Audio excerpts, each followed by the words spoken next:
The station where our veterans' voices are heard. MBR Talk. Hey, thanks for tuning in. Welcome, Quack. Program are those of the speakers and do not necessarily reflect the views or positions of any entities they represent. Find us on the web at mbradio.us.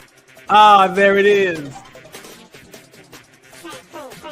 You tuned into the Farron Dozier Show on nbradio.us, Tech Talk Edition, and Live Sports Sports. Catch me here Wednesdays at 4 p.m. Pacific Time, only on nbradio.us. Shout out. How'd I do? Was that a good take? That might work.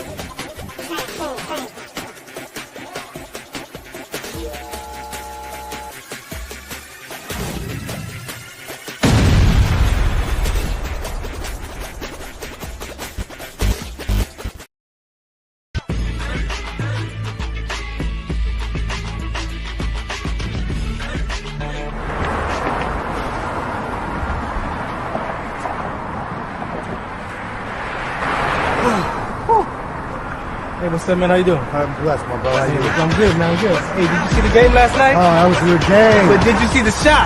I lost money from that shot. Oh, too, man, that shot was cold, I man. hated it, but it was good. Damn. What's in those jeans? You really want to know? I do.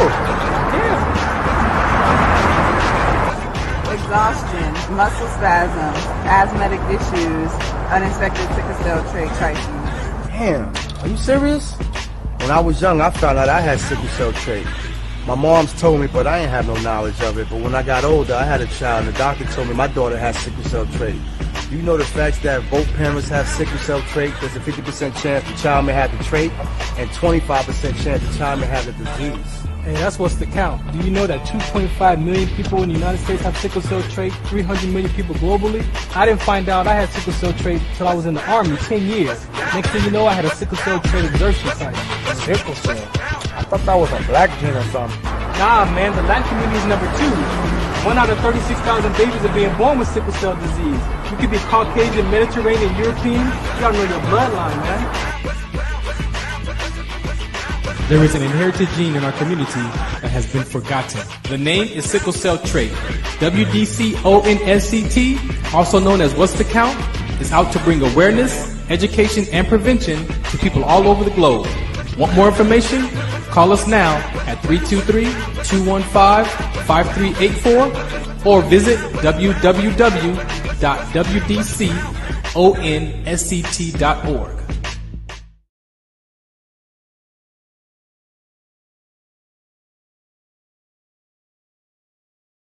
Some of us still carry the burden of battle. It threatens to drown us in our everyday lives. In battle, we had our weapons and combat gear to keep us safe, to keep us confident. But when we returned home, we were not armed with weapons and gear to cope with our own minds. I was lucky to find my combat gear, my mental weapon, and it's called Calmago. Calmago is a drug-free device that allows you to achieve calm in less than 3 minutes. In moments of anxiety, stress, anger, panic, or insomnia, not with medication, but rather by activating the parasympathetic nervous system through breathing regulation and multisensory stimulation. A recent study has shown that Calmago decreases PTSD and anxiety levels in veterans, helping those who are suffering and having a long-lasting effect. Visit Calmago.com to learn how you can get Calmago through the VA or with a special veterans discount code. All right, good afternoon and welcome to another episode of the Farron Dozier Show on MB Radio. That's right, MB Radio. Make sure you go to mbradio.us and check out all the other shows of my brothers and sisters at arms who are sharing their stories and finding their voice as this platform is giving veterans a voice. Again, thanks again for listening in. Got a very always important show for you on Wednesdays at 4 p.m. Pacific time, 7 p.m. on the East Coast. We're going to pick up today's conversation from segment number 2 of this whole mind of a man and, just what it is to be a human being, really, right? Because at the end of the day, it really doesn't matter what your skin color is or what your ethnic background is, that we're all dealing with something as a people, right? And so how do we figure that out? You got to be willing to do the work, first of all. And that's how I have gotten to be in front of you, even after these last 15 years of dealing with what I've been dealing with around my transition out of the military. Just finding that light, that light for me is the knowledge. And so we're going to talk about some of those ways of being, the knowledge that I discovered, again, to maintain my mental health and who Farron is today versus who I thought I was just a few years ago. So we're going to let's bring up Big Dre, because I know he's here. So we're going to share with him for a little bit. Then I'm going to come right back and then knock out my topic. And then we have a special guest at the bottom of the hour who's going to be here sharing some information about what he's up to in the city of Los Angeles. So again, thank you for listening in. If you want information about the sickle cell trait, make sure you go to wdconSCT.org to get your awareness for that. Very important conversation.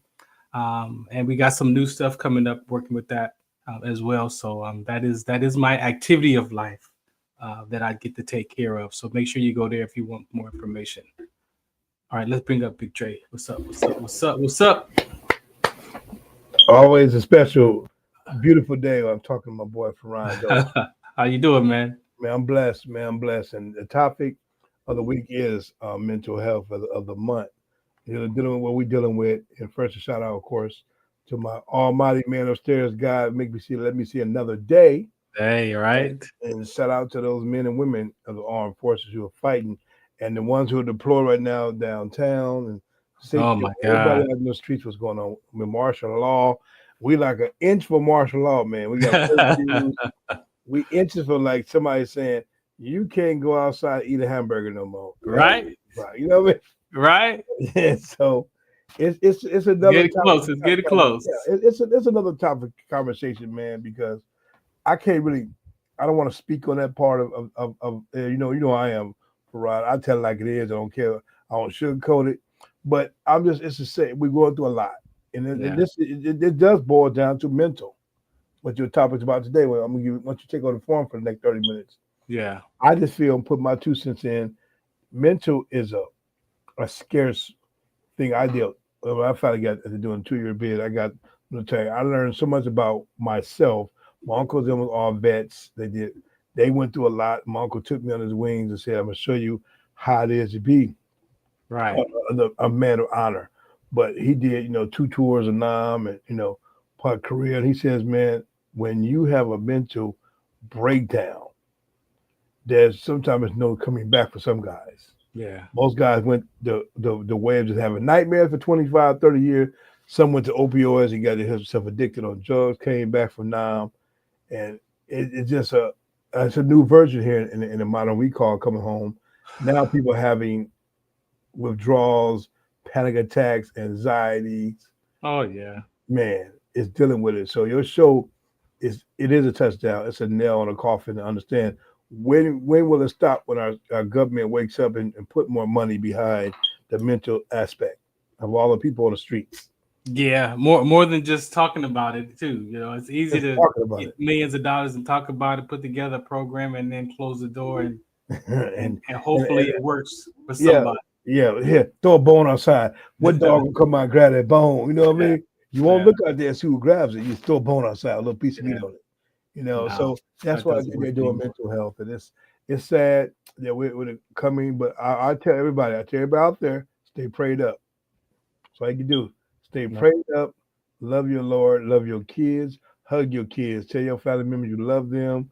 I always tell my friend to bye for now. Well, an old friend of mine tell me, bye for now. That's all you can say, because you never know, you might see that person again.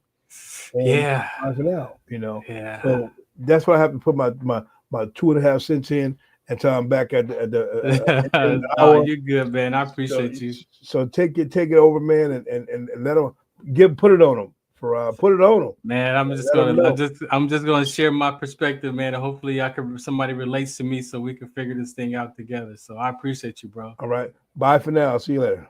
All right, let's go.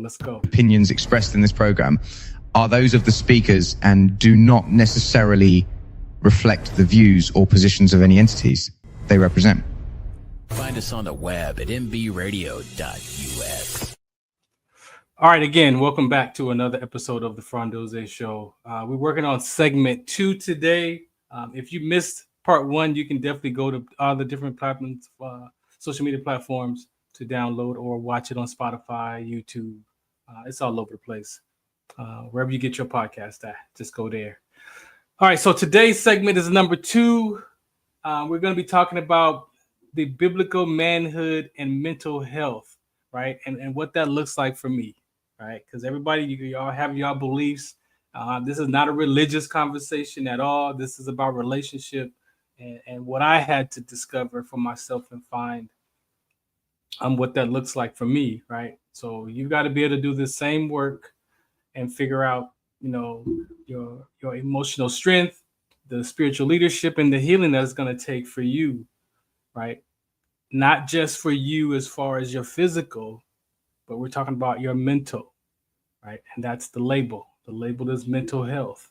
Now, when you peel that label off, you've got to be able to determine what that looks like for you and what parts of that you need for you to sustain your level of mental capacity, or however you language it.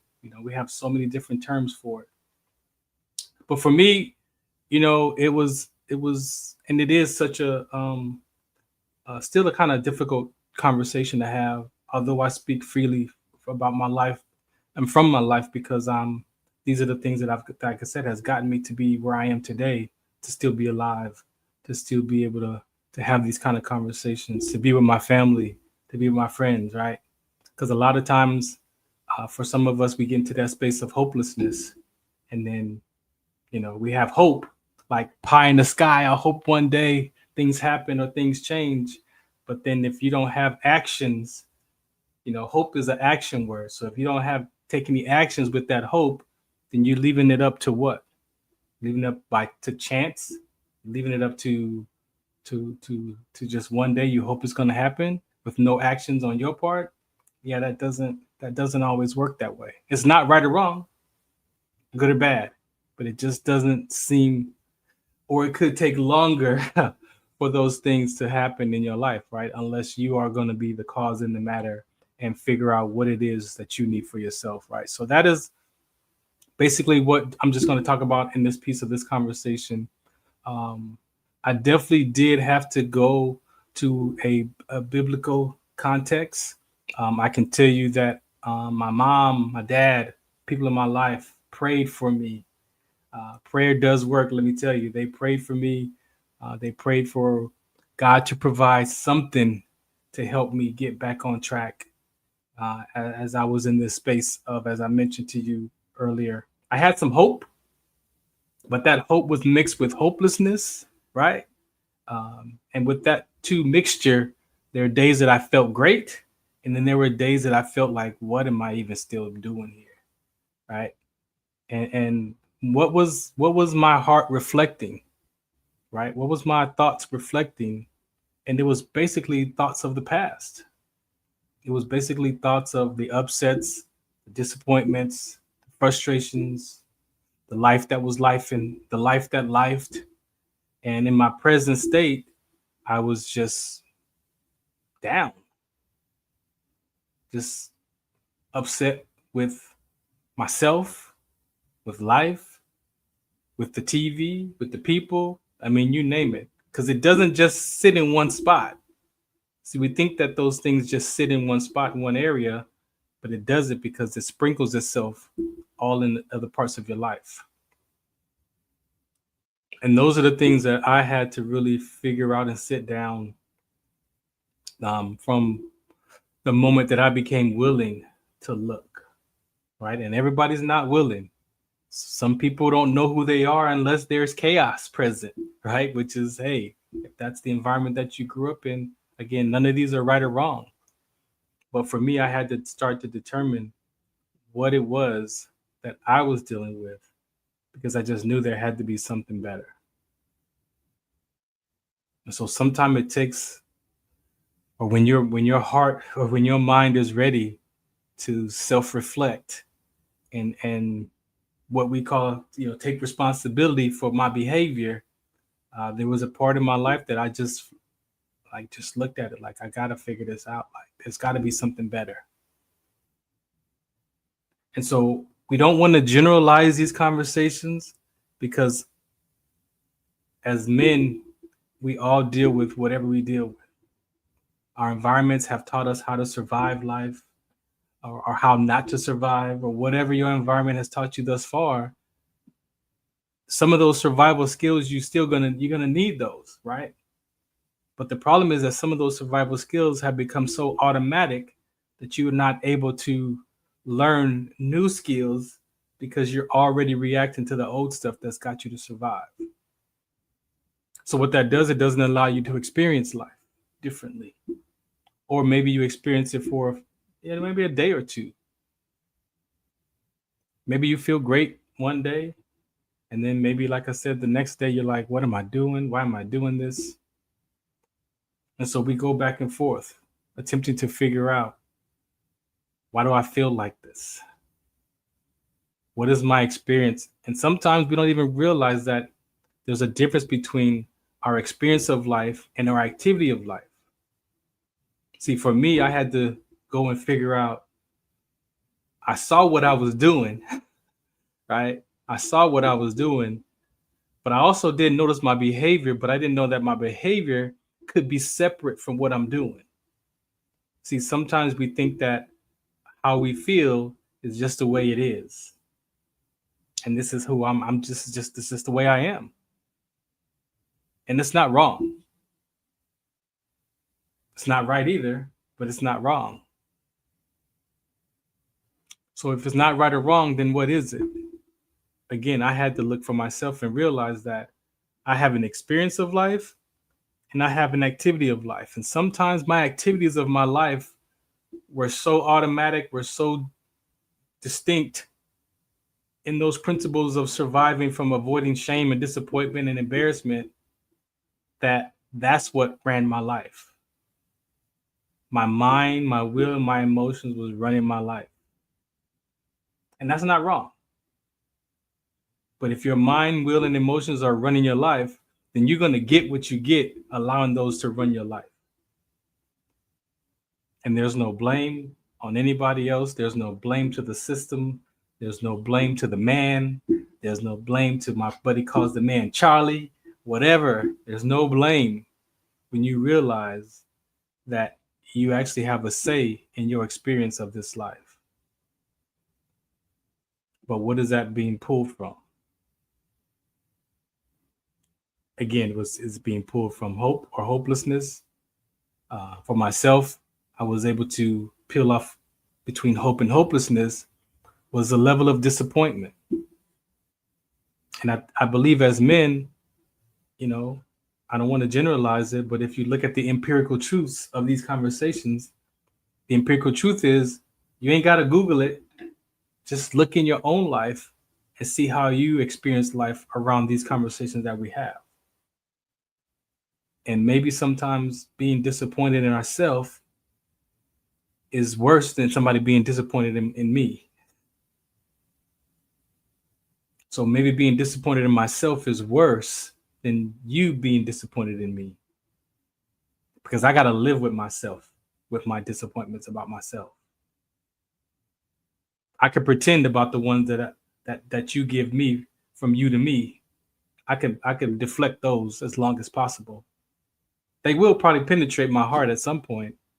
But see, I've already have this disappointment in myself. So you're just adding to that. You're just verifying that the disappointment that I feel about myself is valid. But is it true? And that's what you got to figure out. Are these conversations emotionally that you're having with yourself, are they true? But are they the truth? They could be true, but are they the truth? And so when we get to the spiritual aspect of this conversation, that's what I had to start to look from. Are these the truth about Farron? Are these the truth about how I view myself? And guess what? When I was willing to look at that and see how I looked at myself,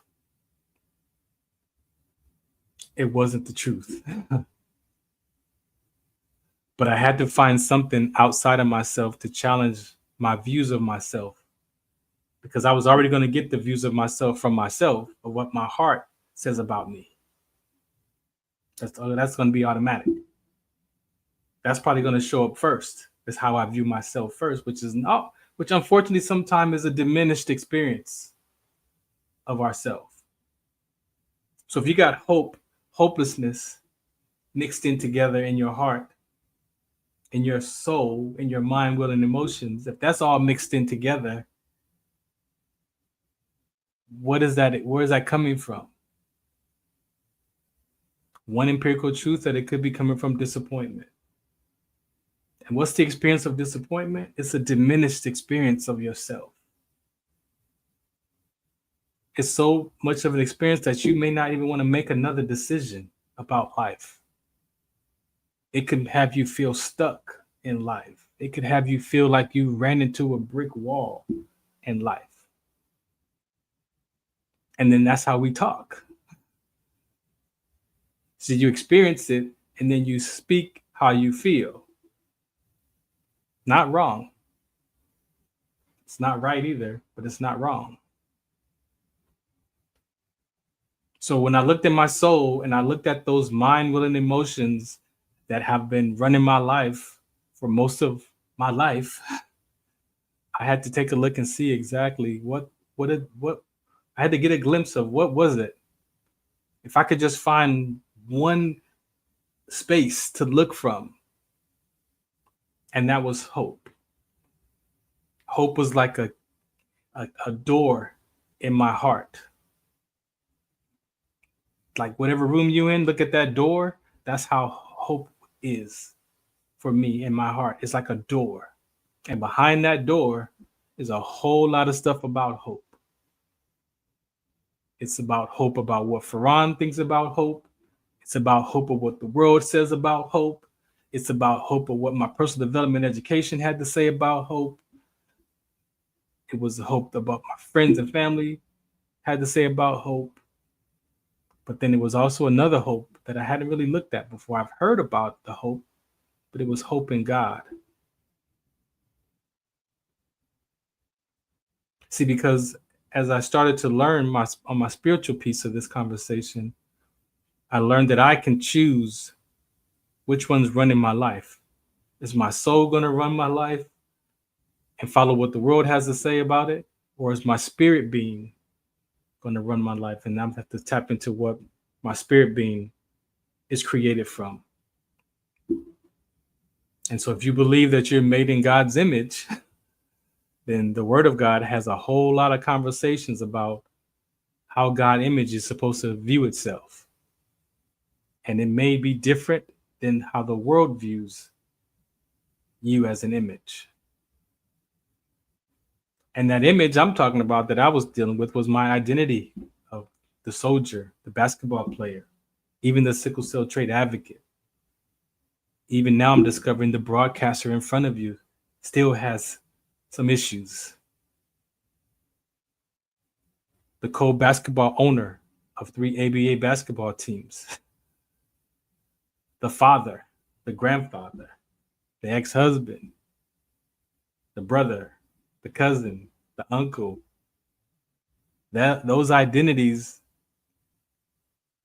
they're me.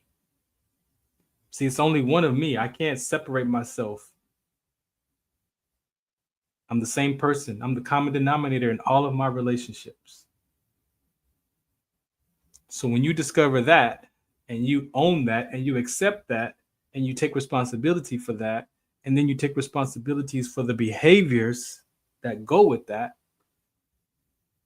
and the activities that go with that, in that space right there could be a glimpse of knowledge, an opportunity for some knowledge to settle in. Spiritual knowledge. What is your spiritual knowledge? Your spirit is looking for something to attach itself to.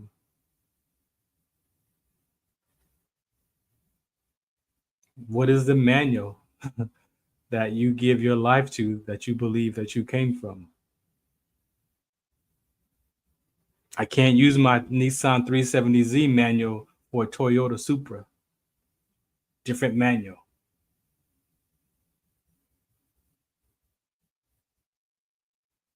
So what are you using as the spiritual manual to guide your life from? And you see all kinds of things in the world today. It's not me for Farron to tell you what's right or wrong. I can only go by what I use to gauge my life up against spiritually and what it says about those conversations. And so it keeps on the spiritual aspect of it, the relationship keeps you from judging people. The religious will give you judgment because that's what the religion is. You're still seeking something to follow. So yes, the religious aspect of it is going to give you judgment against people. It's going to give you what you see in the news today about ICE. That people judge. The government systems have judgment in them. They have laws in them. But we're not talking about that. We're talking about you as the person that shows up first, before the government systems, before the media. That's the person we're talking about. So I went to the Bible. I grew up in the church as a child, born into it, you might as well say, because my grandfather was a pastor, reverend. So I was born into that culture. I was born into that environment. And those seeds were planted early. And at some point in my mid 40s, after all those seeds that were planted and trying to figure out God for myself, I had to go find them for myself. The religious aspect of it had me looking for him, but it was a relationship that I found that's way more personal than it is the religious aspect of it. So I'm not speaking from religion. And I can tell you that everything that you're dealing with, if you believe in your spiritual being and you're a spiritual being and you believe in the Bible, you can't believe in parts of it. You got to believe in all of it. If you believe in a part of it, then you got to look at why you don't believe in the rest of it. So if you say you believe in one scripture, but you don't believe in the other ones, then there's something to think about. And that's not right or wrong. It's not for me to judge that. But when I went to that, I had to take a look and see, okay, what am I dealing with? And what does that look like via the word around hope? So I got hope, I got hopelessness, I got disappointment, I got the diminished experience of myself, of my experience of Farron, diminished, like, damn, how you do that again, man? Why you keep making these bad decisions, man? Like, I got that.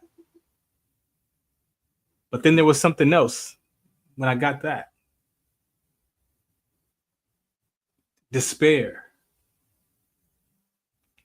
See, when I got to despair, that was the point where, why am I even doing this? Why am I even here? Why even bother, man? It's hopeless. I'm disappointed in myself. I feel it in my body. I feel it in my experience of myself.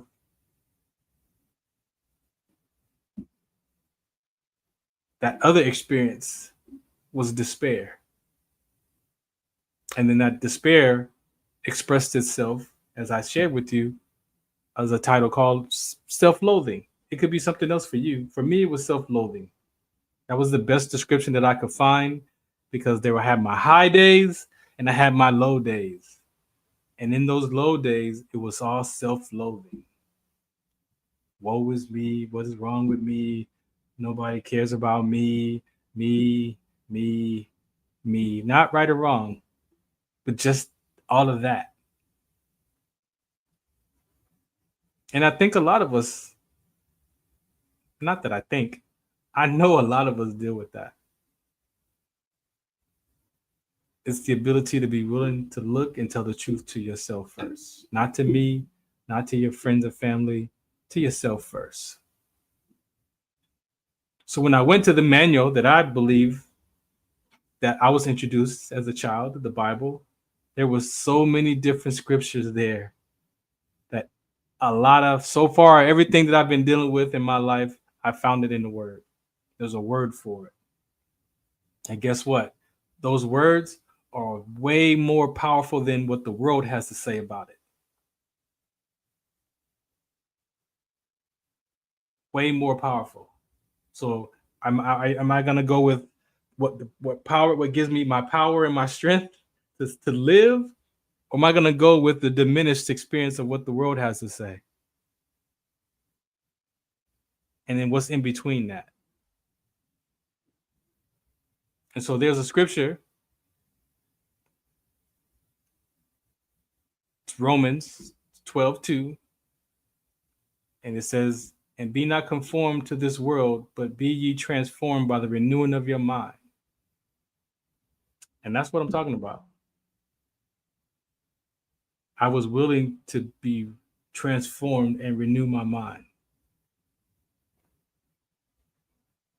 It didn't happen in the Bible first. It took me to the prayer that was answered was the personal development course, the study of being of human beings.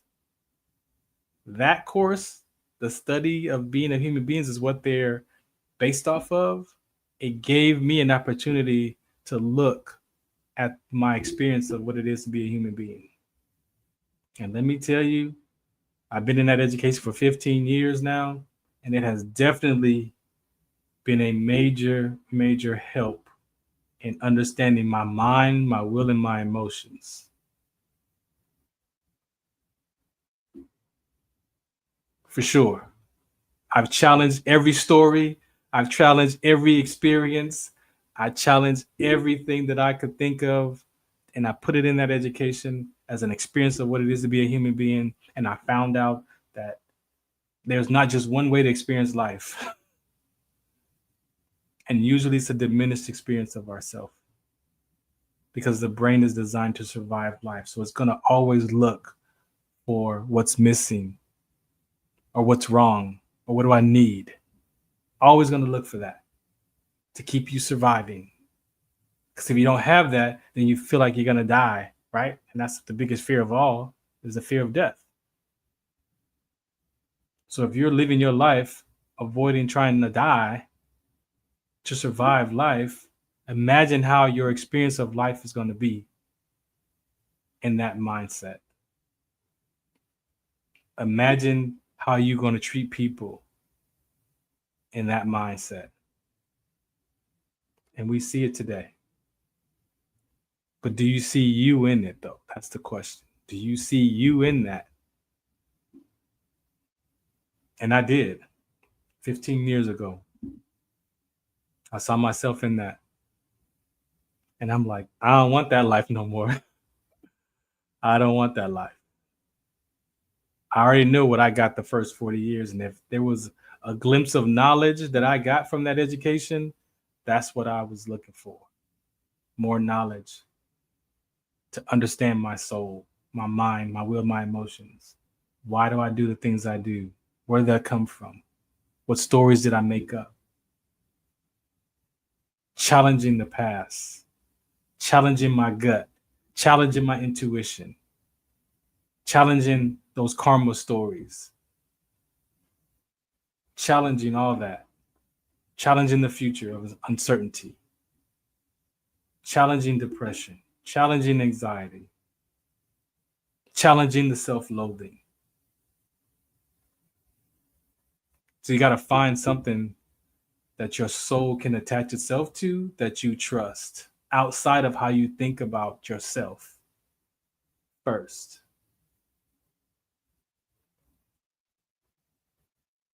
It's who you get to be. It's not what you do only. Most people focus on what they're doing. I got to do this. I got to do this. I got to do this. And then your mind, your experience of yourself is disappointment and shame and embarrassment. So you're doing that stuff, but your experience of it is still shame and embarrassment and disappointment. And so when I filtered my education that I took up against the biblical principles, well, it lined up. It converted over. I experienced transformation in personal development education. It wasn't going to save my soul. It wasn't about the eternal life, but it definitely gave me an understanding, enough information, enough knowledge and understanding to, guess what? Soften my own heart. Sometimes your heart is so hardened by the experiences of life that you don't even want to feel nothing no more. Just do it. But that education softened my heart enough that guess what I was able to do? Get to the word. And now that part of my life and my mind, will and emotion is now in alignment with the word. So when I communicate with my spirit to my soul now has more information of what it is to be a human being, that it's interrupted the hopelessness. And we've been able to add what God has to say about hope into the mind, will, and emotions, into that what they call the mustard seed of faith, that spirit that's lodged into your soul. That's where that word transfers to that mustard seed of faith. And now you get that biblical knowledge in there. So now my mind is thinking about hope and hopelessness and despair and all this other stuff. But guess what's gotten added to that ingredients is the word and what God has to say about hope. And he says that I have to renew my mind. That's the work. Jesus Christ demonstrated that. God says it. The Holy Spirit gives you the knowledge to go and find it in the word. Those three, that Trinity works together. The 3 in 1. So when I found that, I was like, okay, I get that. Okay, transform, renew my mind. I said, but my heart is broken, man. I feel like my spirit has been crushed. I got a lot of depression and anxiety and frustration. What is that? Well, there's a scripture for that too. More than one. This one is Psalms 34:18. The Lord is nigh unto them that are of a broken heart, and saveth such as a contrite spirit. And so what that means is, I can tell you for myself, God can heal your broken heart and your crushed spirit. I'm proof. That's part of the reason why I'm even in front of you today. I'm proof that that works. So all the stuff that I learned in the world, I took that, filtered that through what God has to say about it. Some of that stuff, it cross references. And then some of that stuff I got to throw away in the world because it doesn't align with what the Bible says. And that's the work. And what that does, if for me, is it starts that healing journey. It starts to experience life with vitality. It starts to get your well-being back. Do you know that living in a survival state of mind of worrying, hopelessness is an emotional exhaustion? It's not just physical, it's emotional. So imagine if you renew your heart, your mind, will, and emotions, and you feed it some knowledge that you agree with, you become alive. You experience yourself vibrant. Your well-being, your love for yourself gets renewed. It costs to worry. Physically and mentally, it costs. So all these things around men's mental health that we hear, that we see on social media, you got to be careful when you take that in. If you relate to it, take it and relate to it and see what does that look for me? What does that look like for me? What does that look like for me? And then you might have to go and do some research about that for you. There's nothing wrong with the social media. People got their opinions about everything. But opinions, though, it's not the truth. The opinions are their truth. They're the one making the statement on the post. That's their truth. Even if you got 10 million people that agree with you, doesn't mean it's the truth. There's 8 billion people on the planet. 10 million out of 8 people ain't nothing. It ain't enough. But yes, you will find agreement in the world. Of course. But is that the truth? Or is that their truth? But is it your truth? And is it the truth in the stuff that you believe in? There's another scripture for the inner strength and the inner endurance is 2 Timothy 1:7. It says, "For God has not given us the spirit of fear, but of power and of love and of a sound mind." That's another piece that I had to add. See, I had to put those pieces in there so that the hopeless can get diluted. So the more I've filled my mind, my will and emotions with the word, it reduces the experience of self-loathing. It reduces the experience of despair. It reduces the experience of I'm not good enough. I'm not worth it. It might still be there. It reduces the experience of hopelessness because I found something that actually says that there's hope. The spiritual realm versus this earthly realm are two different conversations. And some of those things that in the spiritual realm and then the earthly realm, they clash and they don't go together. So you've got to, which way you're going to go. All right. So this is the men's mental health talk. Again, this was segment number 2. Again, we talked about biblical manhood and mental health and highlighting the emotional strength, spiritual leadership, and in healing. All right. It costs. When you're worrying about life, it costs.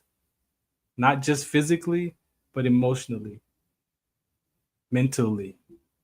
It costs you peace of mind. It costs you well-being. It costs you vitality. It costs you love. It costs you infinity. It costs you peace of mind. It costs. Just look.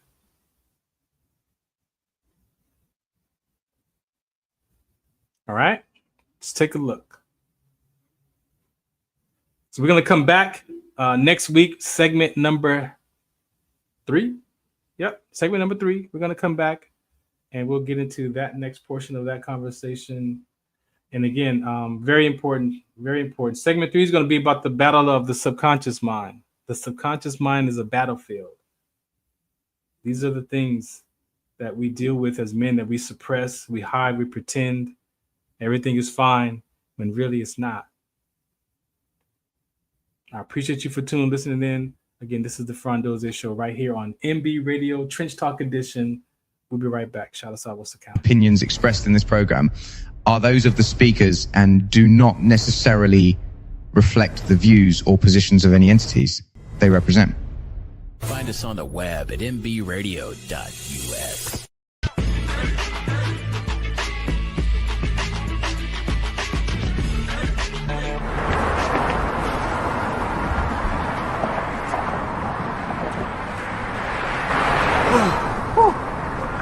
Hey, what's up, man? How you doing? I'm blessed, my brother. How you doing? I'm good, man. I'm good. Hey, did you see the game last night? Oh, that was a good game. But did you see the shot? I lost money from that shot. Oh, man, that shot was cold, man. I hated it, but it was good. Damn. What's in those jeans? You really want to know? I do. Exhaustion, muscle spasms, asthmatic issues, unexpected sickle cell trait crises. Damn, are you serious? When I was young, I found out I had sickle cell trait. My mom's told me, but I ain't have no knowledge of it. But when I got older, I had a child, and the doctor told me my daughter has sickle cell trait. Do you know the facts that both parents have sickle cell trait? There's a 50% chance the child may have the trait, and 25% chance the child may have the disease. And that's what's the count. Do you know that 2.5 million people in the United States have sickle cell trait, 300 million people globally? I didn't find out I had sickle cell trait until I was in the Army 10 years. Next thing you know, I had a sickle cell trait exertion site. Sickle cell? I thought that was a black gene or something. Nah, man, the Latin community is number 2. 1 out of 36,000 babies are being born with sickle cell disease. You could be Caucasian, Mediterranean, European. You gotta know your bloodline, man. There is an inherited gene in our community that has been forgotten. The name is sickle cell trait. WDCONSCT, also known as What's the Count, is out to bring awareness, education, and prevention to people all over the globe. Want more information? Call us now at 323-215-5384 or visit www.wdconsct.org.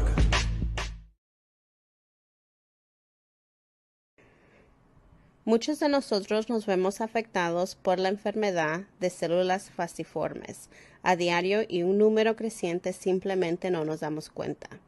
Los impactos de esta enfermedad afectan a todas las personas y en especialmente a las personas de color y con antecedentes diversos. Estar en servicio conmigo y con los demás a medida que creamos una mayor conciencia sobre cómo identificar y dirigir el tratamiento de los rasgos de células falciformes y ayudar a las familias a saber cómo superar el trastorno de células falciformes. WDCONS Zetovia salve, made from natural and organic ingredients, good for inflammation, poor circulation, hemorrhoids, yeast infection, lip sores, dry coughs, eye pain, minor cuts and bruises, and ready to purchase at botanicaherbalco.com. BOTANICAHERBALCO.com. botanicaherbalco.com. All right, again, thanks for tuning in to another episode of the Farron Dozier Show on MB Radio. Make sure you go to mbradio.us. Go get the app, too. That's right. We got an app. So if you're on Android or iOS, go get that app, or you can listen to us right from the website.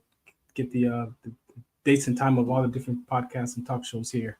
All right, we got our guest here. Let me bring up Big Dre so we can get started for part 2 of this segment right here on the Farron Dozier Show, Trench Talk Edition.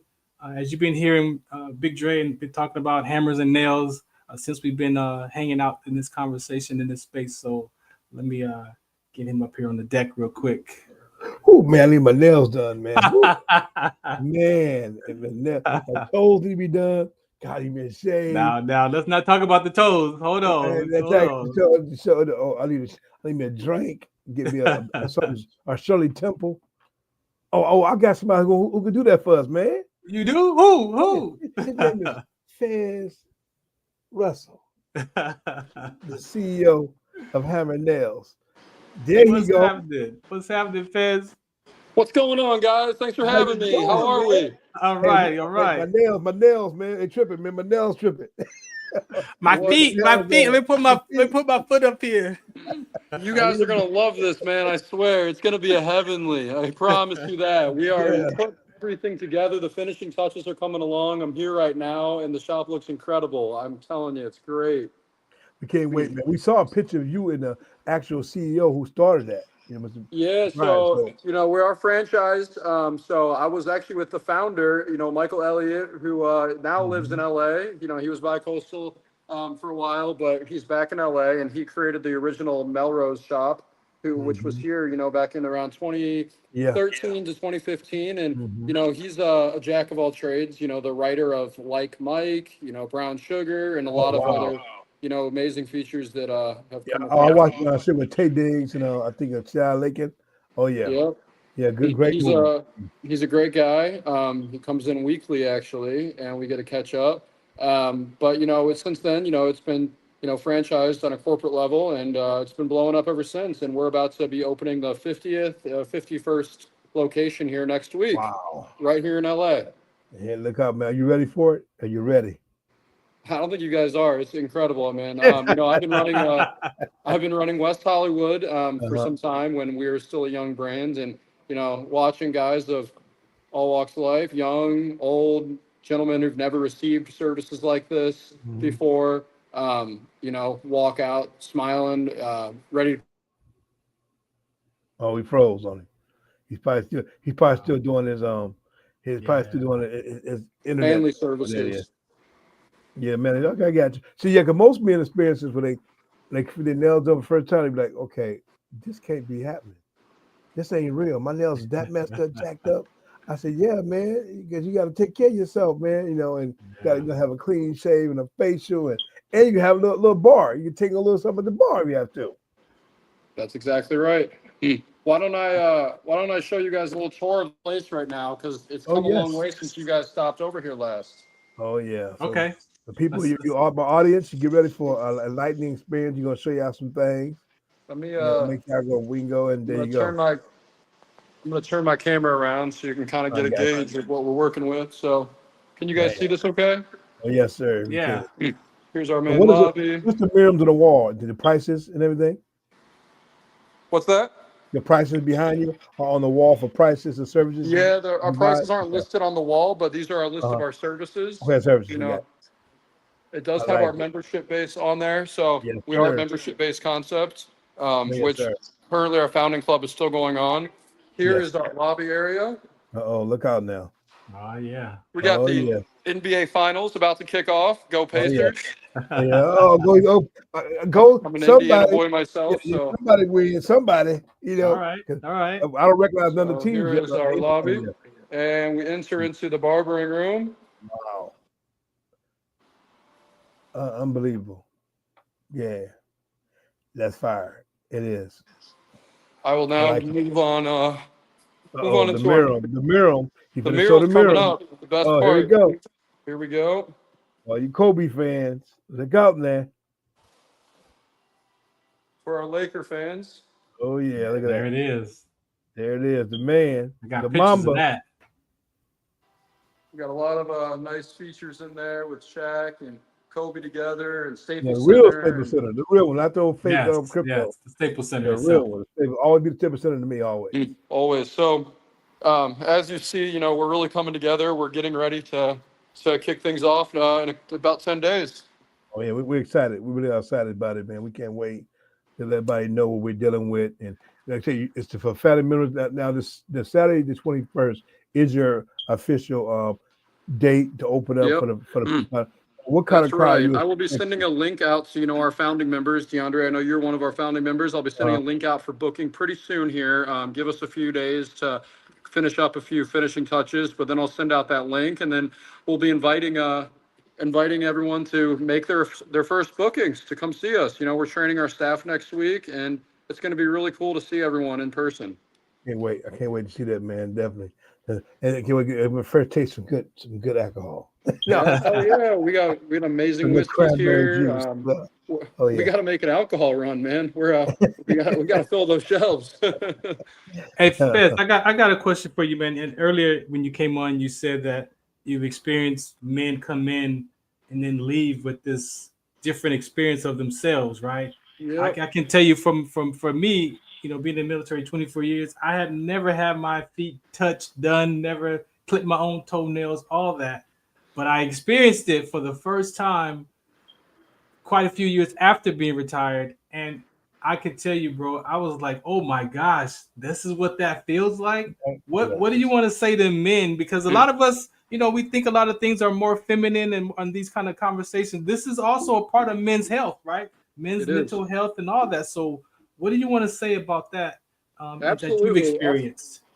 Well, absolutely. I'll start by saying, just based on that tour, you can see this isn't your typical girly, salon with bright colors and bright lights. This is a rustic man cave where you can feel comfortable, where there's, 3 to 4 other gentlemen just like you or doing the same exact service. We're all here for the same reason, and that's to either get pampered, to relax, just get some therapy rather with one of your favorite nail techs, or focus on something that you've been neglecting, which is, callus removal, fungus, ingrowns. A lot of gentlemen have serious neglect to their feet. And, what we see on a day-to-day basis, there's nothing to be embarrassed or shameful about. Right. It starts with you actually making that first appointment and getting on a regimen. Right. Bingo. That's so important. And it's, so to me, it's going to be a level of growth for a lot of men. To come out of that, like you said, that disappointment, the shame, the embarrassment, to step into that self-confidence, the self-love, self-esteem. Like I felt like I felt like $1 million, and that was just my feet. Like you got it, and that was the first time.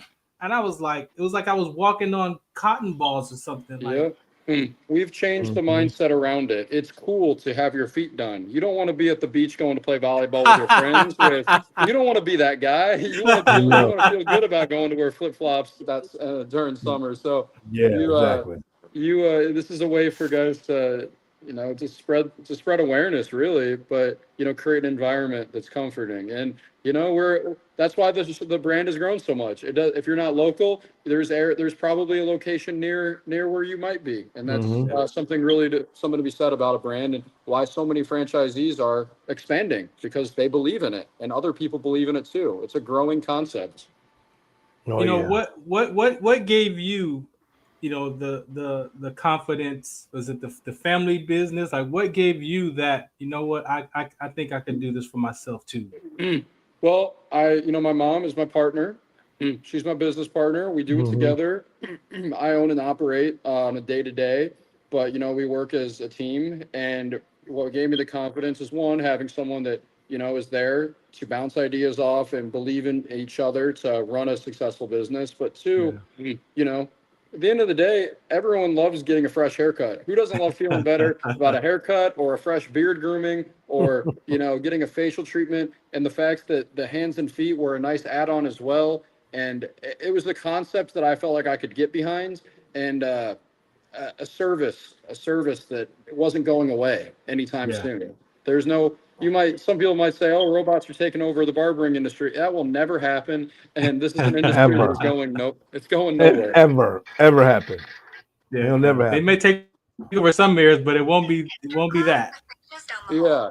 People invest in themselves, and I think it's worth the time. And that's what made me believe that this was a concept worth pursuing, and worth putting the time and the money and the effort towards. And this is, again, my second location, so I'm excited to see where it takes me. Okay, I like it. And for those out there who interested in possibly becoming a franchise owner, how do they get in touch with the corporate office? Absolutely, it's a good question. So we're always looking for new franchisees. Corporate is run by a handful of individuals, but the main folks running it is going to be Aaron Myers, John Choi, and Kelly Daniels, and that can be referenced by another franchisee. It would just be a quick email, and the first steps are just getting in touch with a someone from our corporate team, and then just getting on a phone call. That's how it started for me. And then the interest grows. If it sounds like it could be something you want to continue, then you get on another call, and then you find the location, and then you go from there. Bingo. You're in a perfect. We went by there. Perfect location. Oh my God, man. Gelson's and all the beautiful women running around there, and they're seeing these guys in there. And oh my God, my boyfriend needs his big hell clockers done and all that stuff. And speaking of it, my one plug will be, Father's Day is around the corner for those listening, and it is the perfect gift. So even though we don't open till the 21st, it's not the worst idea to pop online and grab a gift card, because it is a great gift. Yeah, it is for that, and that's good that you're doing it. But y'all don't understand, ladies, if you want your man to smell good, look good, get shaving, and just a good day to get away from a hard day at work, you can come check out Hammer Nails, man, on West Olympic. Do it with 12121 West Olympic Boulevard. Come check it out and say hi to your boy Fez. Now, if he's single, it's good. If he ain't single, he might be single lady. He good looking brother too. I'll be here at the shop. The owner, he be in there. So you girl might come and say, you might go in with your boyfriend and leave with Fez. You never know. I'll be here, man. Don't say that. Don't say that. Fez, don't fall into that. Don't fall into that, Fez. Don't fall into that. I don't fall into that. But it's a great place. It's gonna be y'all gonna have a great time. The energy where it's at when you go places. And if you pop in next, not on the 21st, you will find these two guys, because they are gonna be doing their show live here at Hammer and Nails. So you'll see us once more. What guys? Who? Him? Who? What guy? These guys. This guy here? That's right. I'll tell you, hey, y'all don't know, man. Y'all are in for a treat. We got prize giveaways. We got some trivia.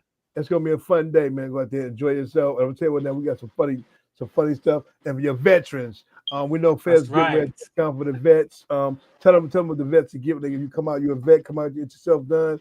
Fez got a surprise for all you vets, giving you a discount at the vet rate. That's right. Discount for all the veterans. Absolutely support always, and make sure we show that love. Definitely enough to cover the taxes all day long. Period. Ladies and gentlemen. So we let all our vets know on our veteran list of vets we got. Come on out there and just enjoy yourself with your families, and just have a good time, good eats, good drink, and it's a good atmosphere that day. Yeah. All right, you guys. Well, thank you so much for having me on. You guys rock. I can't wait to see you guys in about 10 days. We'll catch up soon. I'll get you guys all the info you need to come join us here, and we'll see each other soon. Remember, Farron Dozier 2025. Here we coming. That's right. It's happening, bro. Thank you. Right. Thank you. Thank Bye, you, guys. Bye-bye. Bye. Bye for now. Man, that's gonna be crazy, bro. Oh man, there it is. Yeah, Hammer and nails. You veterans better know, boy. Come on, get your hands done, your feet done. I'm gonna tell my vets I know representing. I might wait to get my feet done over there because they need it right about now. It's been a minute. I know, me too. I might just try to hold out 10 more days. I know. Let them go. Let girls. I want my feet. My feet. I know. Wear some socks. I'll be wearing socks for the next 10 days. Exactly, man. But it's gonna be fun, man. It's gonna be a good day. We got fun, man. Y'all will give the t-shirts away, and like I say, bags, bags of canvas. We're gonna do that. We talk about some good stuff, and join my boy every Sunday, folks. Every Sunday, 8 p.m. Yeah, let me 106.5. Let me change that background to the boom.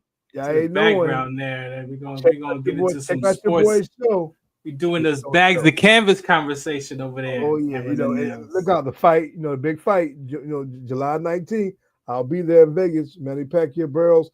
That's a great card. I heard got some heavyweight title fights. And that's a big card out there in Vegas. So shout out to my boy Sam Watson over there. Over at PCB and my boy Tom Brown, his team, Brittany Brown, the family, and family-owned business now, and it's great fight. It's gonna be at the Bangalore Bay, I believe. Look at that, in Vegas. So it's gonna be a good sight. Can't wait. The odds favorite right now. They got Manny by Wait, you said July 17th? 19th, July 19th. Oh, that's that weekend. I'm speaking at me and Jody speaking at an event. July that 15th will be over there. In Vegas? Oh yeah, the fight's down there. So I told Sam I need some tickets for that's Saturday. Yeah, because we got the immediate thing. I told you some tickets. So I told Sam I gotta go see Manny. I'm good friends with Manny Pacquiao. He's training right now at Wild Card over in Hollywood on Santa Monica Vine. So y'all wanna go check him out. It's probably a closed section, but you're a big time fan. You come out downstairs and he come out. He sign autographs. He takes pictures down there every day. So go check him out. But like I say, the piggyback on the segment 2 for mental health, man, for those out there who are going through something, men and women, children, anything who's going through something, you're going through something, go out there and find the help you need for your mental health. Mental health is very, very, it's mismanaged nowadays in America. People don't understand what's really going on. When you're having mental breakdowns and you having your eating habits change, you can't sleep. Oh, I'm telling you, man, it's crazy. Me and my girl fiance is going through it now. She's not sleeping well. I said, I know it's like a mental outset because she got family members who always riding her about she got to be perfect, and I'm going through the same thing she's going through.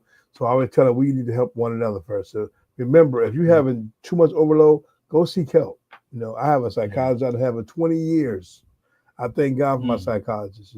She's incredible, and she teaches me how to be balanced. Keep my chi up high, and I'm not gonna let nobody sit there and knock my mental off a pedestal. I'm not saying I'm better than any man or woman, but you're not gonna knock me down, make me feel like I'm unworthy to be on this earth. I have every right to be on this earth. So I piggyback. I commend you, Farron, for bringing this message up. Let's just keep thinking the message of sickle cell, lupus, and mental health, and what was the other? I can't pronounce the other disease. The rhabdomyolysis.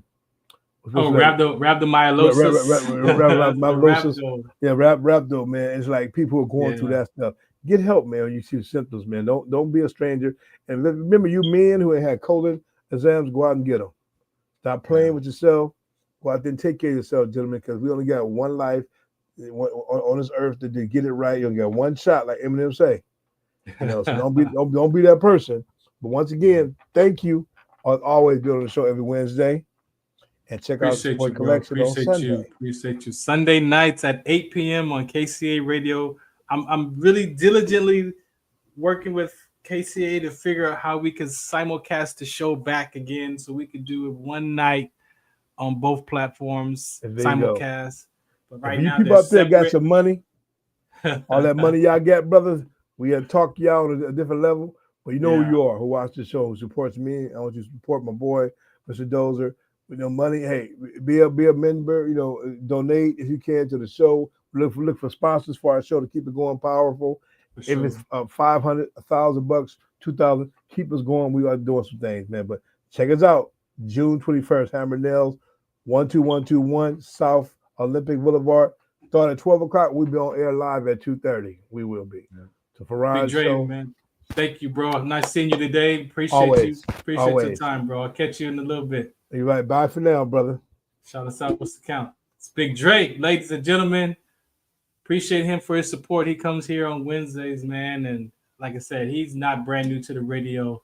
LA Talk Live, Veterans Day Live. Him and Van Eric had a show together over there. So we missed LA Talk Live. We both was over there at that location in LA, man. It was a great time. Back before all this podcast stuff you see today, they was doing that stuff in the early 2000s over there.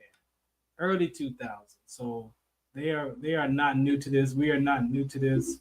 It might look like it because we don't have it all figured out. What you see is me being humble because I don't come here with my ego. There's always technical difficulties. Like he was saying, it ain't a perfect life. This is life, right? And you just have to manage it as it shows up. So there is no perfect show unless you're going to pre-record it and edit it and then put it out that way. That's the only other way you're going to get a perfect show, right? But what you hear from us is not clipped. It's not edited. I don't edit my shows.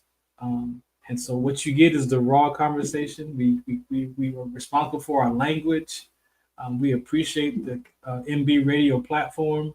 I'm very grateful to have my military talk show here, the Trench Talk Edition.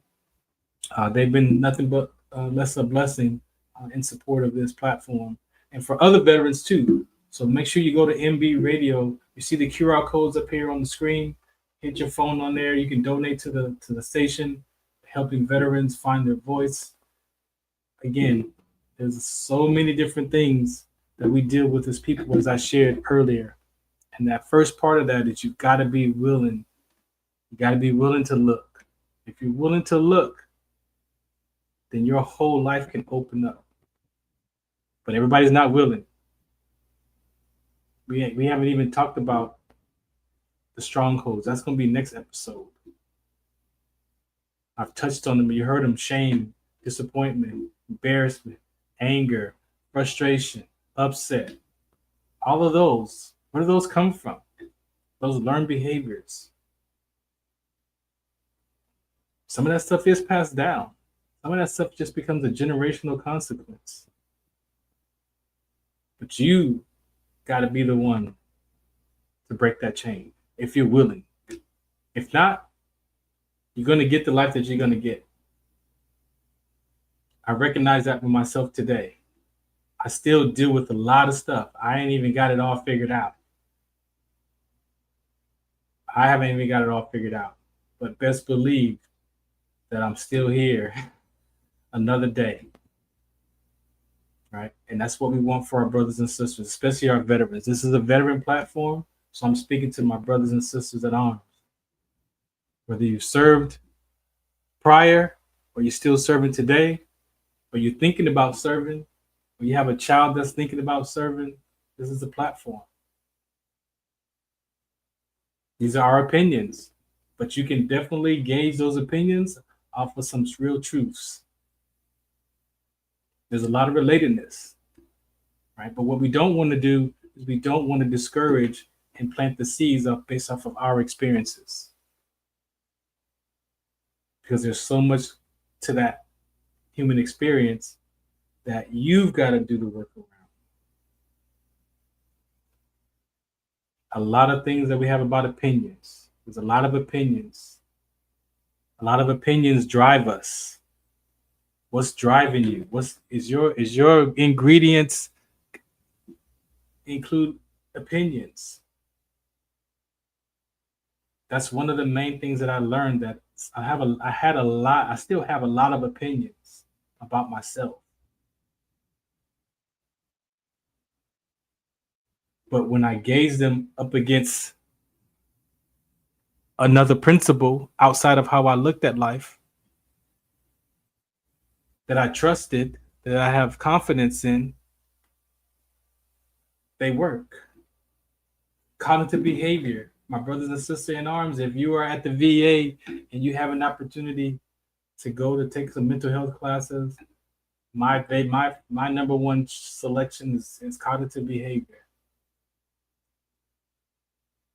It's about 10 to 12 weeks. Put all those stories, put all your experiences into cognitive behavior at the VA.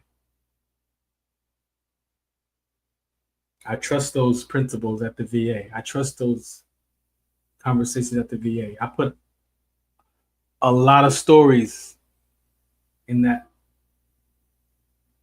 principle, in that course. The main one I put in there was about my mother. And I unraveled stories that was not true about my mom. My mom is beautiful. I love my mom. I thank her for her prayers. But now it's my turn. I'm the grandfather now. It's my turn. But see, what that does is, when you break that chain, I'm going to tell you this real quick. When you break that chain from your past, the stories that you tell about your past, of your experience that you thought was the truth about mom and dad and your environment, that stuff gets disappeared. That stuff becomes memories that are beautiful and wonderful. And now how you talk about your past from that point on is freedom. It's freeing. Now my grandson is not going to get some upset stories about my past. I broke that cycle. I've altered my mind. I renewed my heart. And so now, as I talk to my grandchildren about my parents and their great-grandparents, guess what? They get a whole nother story. They don't get just the upset. They don't get just the, oh yeah, they get on my nerve and about, no. They get a whole new context because I renewed my heart around those conversations. So they don't get the upset stories no more. It stops here. So when I share my past experiences with them, they get the full spectrum of the love and the greatness of their great-grandparents and their great-great-grandparents. Because I get to tell the story from love, not from upset. You see the difference? Neither story is wrong. Neither story is right. But the spirit behind the story that I get to paint today is not from upset anymore. It's not from shame or disappointment or embarrassment. It's from growth and freedom and love. They won't just walk away with the upset. But see, that's how we talk to one another. We talk to one another and we leave each other with the upset. Because that's what the mind is looking for, to survive. How do we survive upsets? Well, you got to learn. You got to get some skills to live through the upset, not survive it. My mom has her platform, Breaking Chains. I get it today. I experience it for myself today as her son, Breaking Chains. The conversation shifts from this day forth on how I talk about my past or the past experiences of the life that I've had. You get a say so. It's not about rewriting. It's not about going back in the past and what would you change. No, you could actually go back to the past and change it. It's not what would you tell your younger self today. No, go back and heal that younger self and do the work and be the work and have it done and experience it today. Not what would you. That 2 Corinthians scripture that I taught from, we got to cast down those imaginations. Men, we've inherited a lot of imaginary stories. We've inherited a lot of conversations that are not the truth. A lot. Let me tell you what that scripture is because I got it right here. This is the one I spoke from. It's 2 Corinthians 10:5. It says, casting down imaginations and everything that exalts itself against the knowledge of God, and bring into captivity every thought to the obedience of Christ. But see, your brain can't tell the difference between the real and the imaginary threat. You know why? That's why people go to haunted houses and not scary farm, knowing that the stuff ain't real, but they go there and they scream and they holler. Yeah, your brain can't tell the difference between real and imaginary threats. So you got to find something outside of your brain to challenge your reality up against. And it's not your gut. It's not your intuition. Because that's all from past experiences. Your gut is not 100%. Your intuitions are not 100%. No, they're not 100%. And if I touch on karma, shouts out to my pops before he passed, we had a lot of conversations about karma. Karma is making people sick. Because you're carrying the upset of what happened to you, hoping that somebody else gets it back. That's called unforgiveness. If you're carrying an upset from someone, hoping that they get that in return to them, where does that live? That lives in your space. That doesn't live with them. They've gone about their life. That lives in your space. So what is that? We're going to challenge karma. I'm not letting karma go. That's called unforgiveness. When you put it up against the word, that's called unforgiveness. And unforgiveness can make you sick. Stress, upset, disappointment. That stuff costs you your well-being emotionally. Can we continue to live with karma? It is a belief. It's got to believe in Buddhism or something to believe in karma. Not wrong, not right. And you might have evidence, but how come there's no good karma? I asked my dad, have you ever had good karma? He was like, no. Exactly. Why is karma only negative? Because it's unforgiveness. We talking about men's mental health. I'm not a psychologist. I'm not a therapist. I'm a patient advocate. And I share my stories of how I got through it. And I pray that you find something that you believe in, that you can start to practice and renew your heart. And I can tell you that the Bible has everything that you need is in there. It's not about religion. It's about relationship with yourself first. I appreciate you for listening in. What I'm going to do is I'm going to play, shouts out to Caldwell Williams. I'm going to play this last bit right here.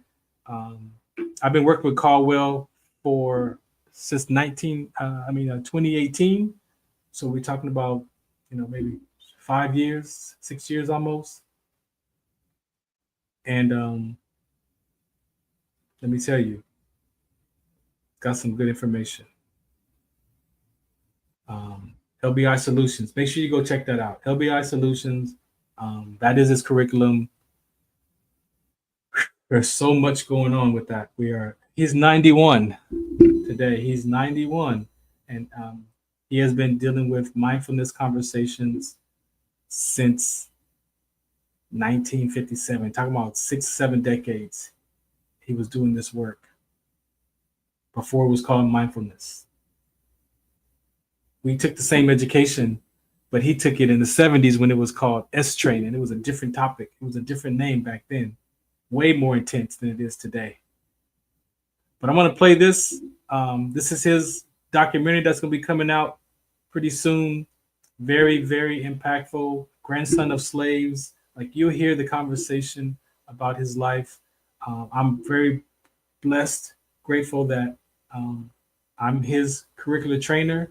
So I'm right now the only one that's around that could actually have this conversation effectively, trained and developed by him. Like I said, since 2018, we've been at it. And I'm very grateful for his education, his knowledge, his experience. Great human being, great man, full of knowledge. Still at 91, his brain is still turning and giving up ideas and trying to find out how to get this curriculum back into the school district. This is about veterans as well. So let's play this and then I'm out of here. This is the Farron Dozier Show on MB Radio.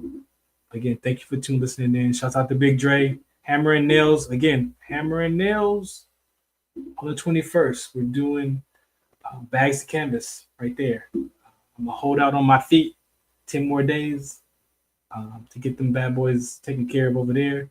But come and hang out with us. Shouts out to Big Dre for his support. And shouts out to everybody who supports the show.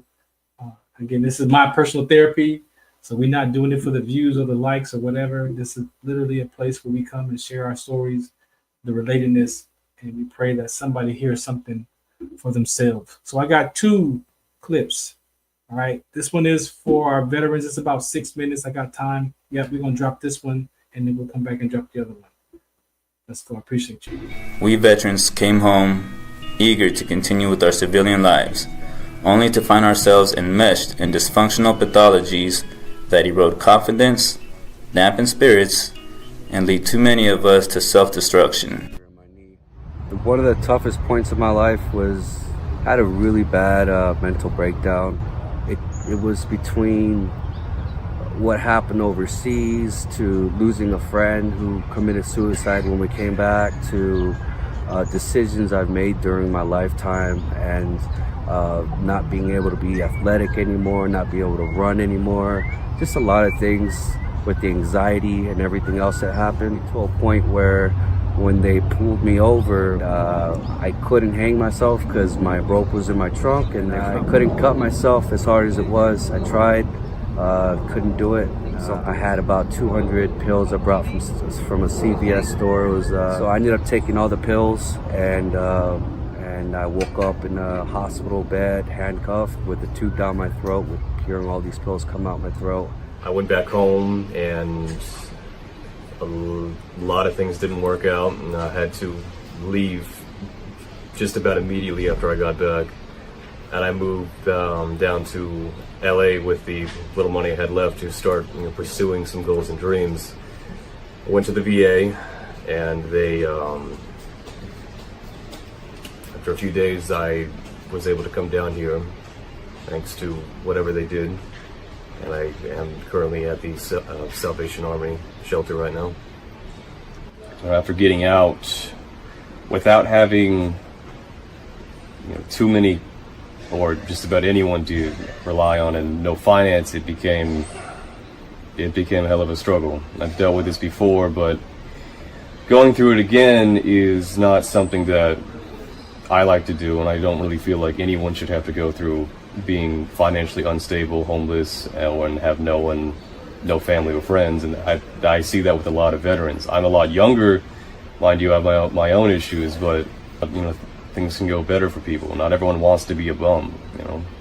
I've done 2 combat deployment rotations to Afghanistan, and I suffered major fatigueness while I was over there with my mental and my physical health. I was afraid to sleep with my daughter because I aggressively move around in my sleep, and sometimes I could be very violent.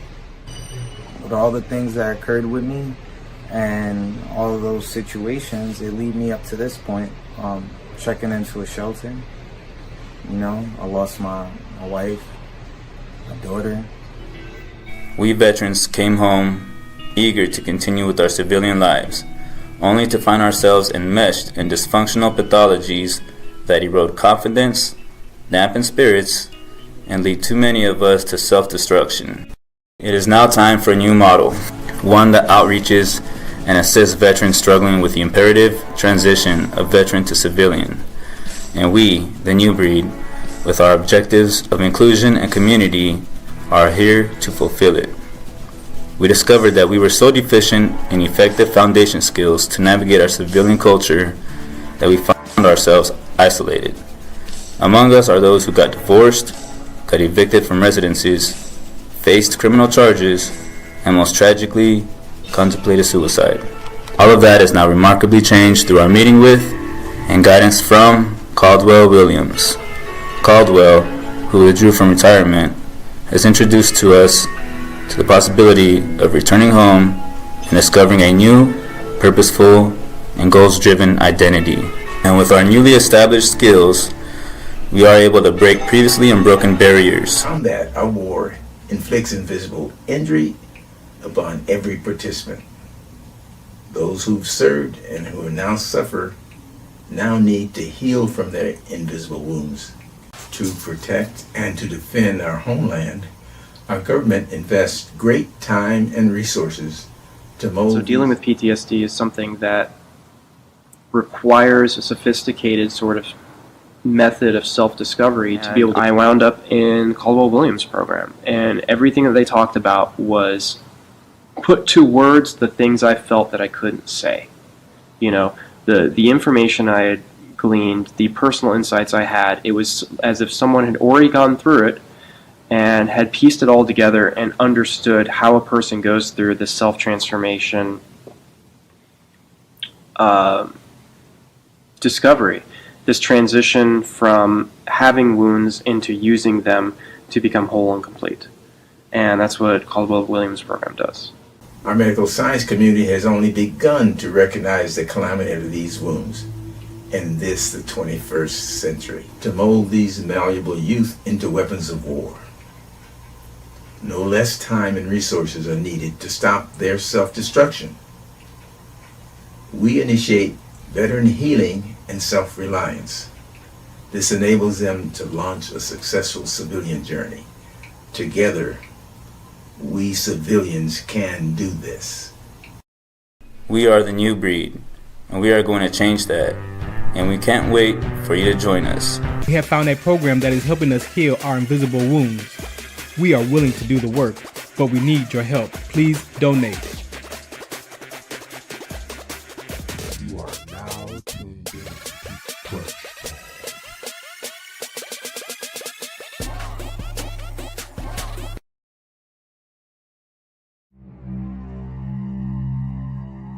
The most compelling social need of humans is to belong. All four of my grandparents were born slaves. My father's father, he was 7 years old and sold away from everything and everybody he knew.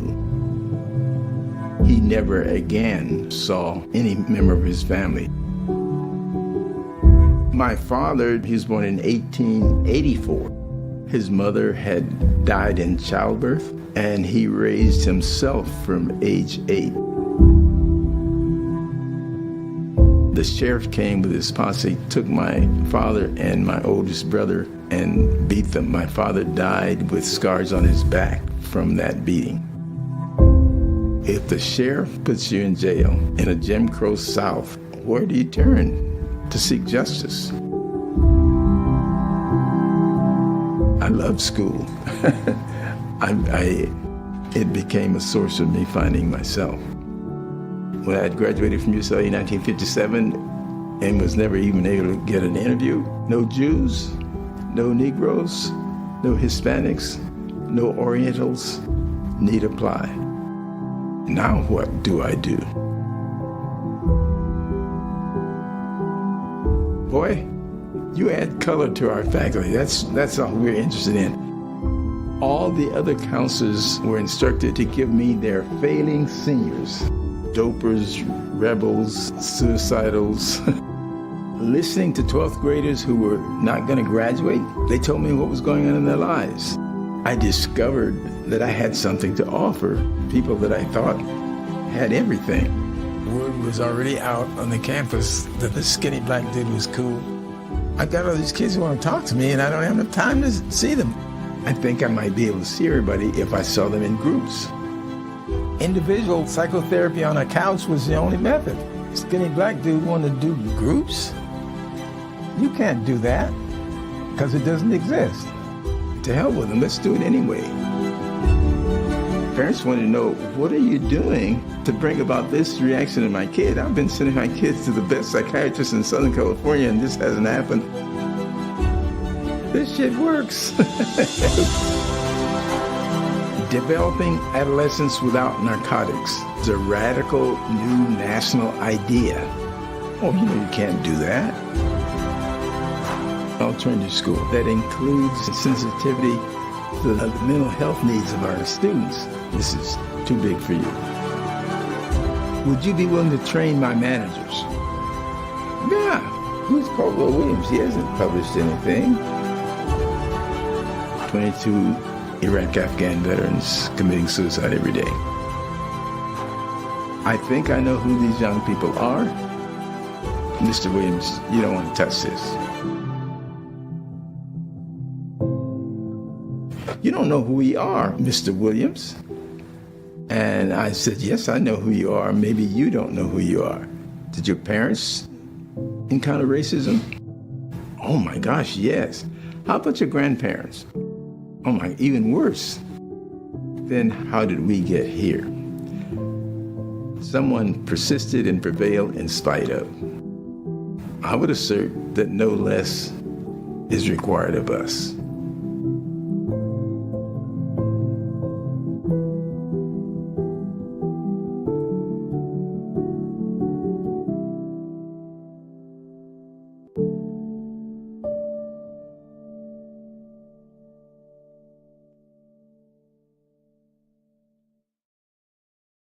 This is Farron from the Farron Dozier Show, 8 p.m. Pacific Time on KCAA Radio, 106.5 FM, 1050 AM. Also streaming from the KCAA Radio.com website, the station that leaves no listener behind, and MBR Radio. That's right, MBR Radio on all their streaming platforms, including MBR Radio on Roku TV, Sunday nights live, 8 p.m. Pacific Time on KCAA Radio and MBRradio.us. The Farron Dozier Show. For more information, search farrond.com.